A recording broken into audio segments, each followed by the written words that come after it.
I don't want them here. Take them out of my sight as far as possible. Bring them to the Pontian Islands. And so the guards sailed Nero and his mother Agrippina across the sea and dropped them on the very shore of the Pontian Islands. They settled pretty quickly actually. After only a week they had built a small house and young Nero had met the love of his life, at least for now. The teenagers tried some stuff together and 9 months later their son Marcellus was born. And one day they saw the old familiar sails heading towards them. It was Agrippina's uncle Claudius who came to bring them back to Rome. But what Nero secretly did was bringing his child on the journey to Rome. And a couple of years later, terrible things started to happen. Mother? Oh, my beloved mother?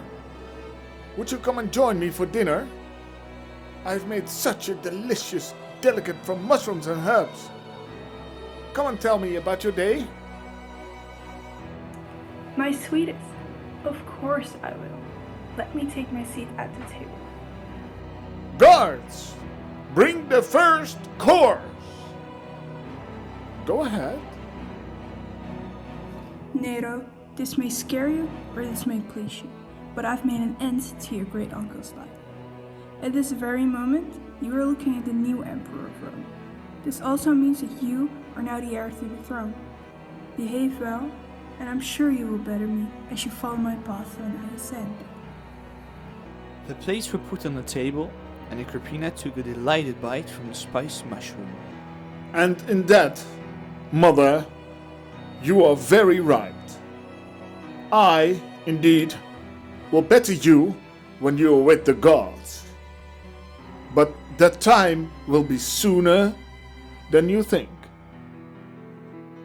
Agrippina grabs her throat and starts to crawl. She falls off a chair and slowly dies, as Nero's son, Marcellus, is secretly watching from the door that the guards left ajar. Nero looks up to him and Marcellus quickly runs to his room, and Nero follows him. Come to me, Marcellus.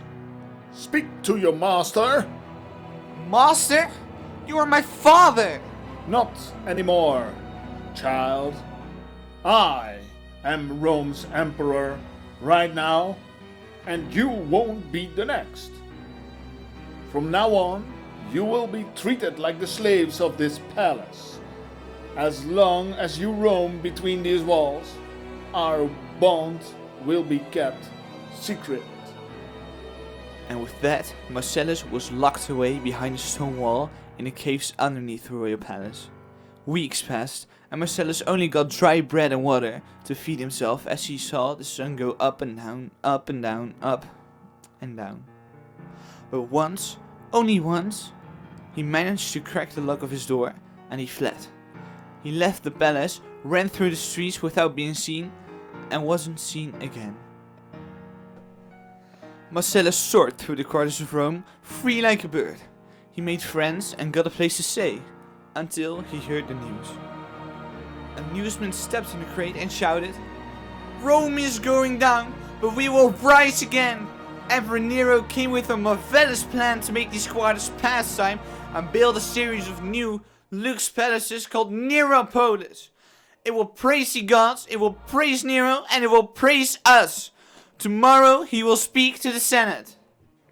But what Marcellus saw, and he was the only one in that, was that the guard that stood just behind the man that spread the news held a knife against the back of the poor man.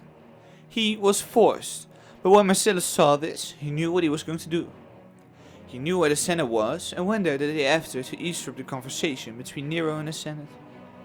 He couldn't hear much because he was behind closed doors, but what he could hear was the last sentence of the Senate. We won't accept this. We won't now, and we never will. And shortly after this, the doors opened. In a moment of only a second, Marcellus could hide himself behind one of the pillars next to the doors. Nero, his father, walked out and Marcellus could see that he was furious, but anxious. "Father, father!" Seeing Nero's face, he recognized that voice. He sent his guards ahead and waited until Marcellus appeared. Marcellus, where in Jupiter's name have you been? I couldn't stand it anymore, father. I fled. Well, I am glad you did. Things aren't going great inside the palace. And don't you dare come back. You must leave, Marcellus, as soon as you can, or I'm afraid we will never see each other again. Then Nero turned around. There was a guard who had heard everything. Nero took his blade and had drawn the sword through his stomach without a second thought. Marcellus took one last look of his father, turned around and fled. He ran away from his father just like he had done before. He left the city and climbed the greatest hill at the edge of Rome. He spent the night there, laying underneath the stars, thinking about what his father had meant. You must leave, Marcellus, as soon as you can, or I'm afraid we will never see each other again. And with this thought, he fell asleep on the night of July 19th, 64 Anno Domini. Deeply he slept for hours long until the first lights were visible. But it wasn't like back in the days. It wasn't the natural light of the sun. He stood up and watched how the quarters closest to him, where he had lived and built up a life, were raging in flames. Fire went up to the sky and smoke formed enormous clouds above the city. No, my friends! My dear beloved friends! And he ran. He ran even faster than when he fled from his monstrous death. Down the hill, he surprisingly came across Nero with a fiddle in his hands. What have you done? Screamed Marcellus to his father. I know it's you! Tell me what you have sinned! I have sinned nothing, child. The Senate didn't agree with me, but I did. So when everybody slept, I went down to the biggest steelsmith working place where a fire was still burning. I let it go, Marcellus. I let the flames go, high up in the air, as you can see.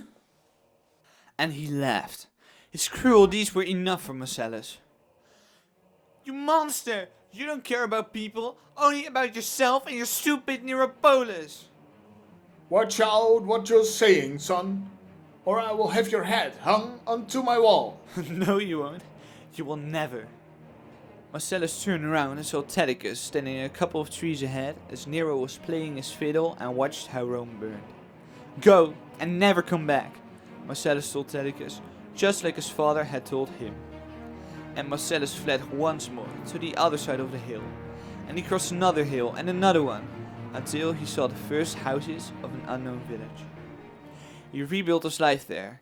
He had a wife and 2 children, and he raised them very carefully, swearing he would never be like his father was. As soon as his first child grew 10 years old, Marcellus dared to go back to Rome. On his own, he traveled across the hills back, until he saw a series of shining golden rooftops covering the biggest palaces he had ever seen. As he entered, he saw a sign that said Domus Aurea, so not Neropolis, he thought, but the idea remained unchanged. And when the sun lowered, he went back to his family with tears in his eyes and flashbacks from the worst night of his life, and he was never seen again in the soaring town where he had grown up, Rome.